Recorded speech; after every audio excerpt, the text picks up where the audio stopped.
মিষ্টি আলুতে প্রচুর পরিমাণে ভিটামিন এ এবং সি থাকে, যা ত্বকের সুস্থতা বজায় রাখতে সহায়তা করে এবং রোগ প্রতিরোধ ক্ষমতা বাড়ায়। এটি চোখের জন্য উপকারী, কারণ ভিটামিন এ এর উপস্থিতি চোখের রেটিনার সুস্থতা বজায় রাখে।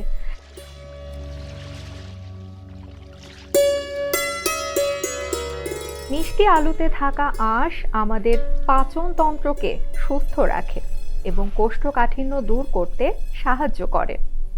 এটি একটি গ্লাইসেমিক ইনডেক্স কম খাবার, যার মানে হলো যে এটি রক্তে শর্করার স্তর দ্রুত বাড়ায় না এবং তাই ডায়াবেটিসের রোগীদের জন্য উপযুক্ত। মিষ্টি আলুর মধ্যে থাকা পটাশিয়াম, ম্যাগনেসিয়াম এবং ফাইবারও হৃদরোগের ঝুঁকি কমাতে সহায়ক।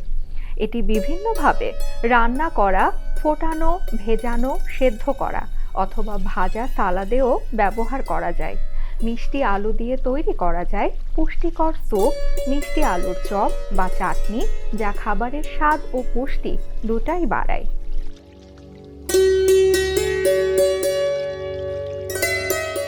মিষ্টি আলু বাংলাদেশের বিভিন্ন অঞ্চলে প্রচুর পরিমাণে জন্মায় এবং এটি একটি মৌসুমী সবজি হিসেবে শীতের প্রকোপ বিশেষভাবে জনপ্রিয়।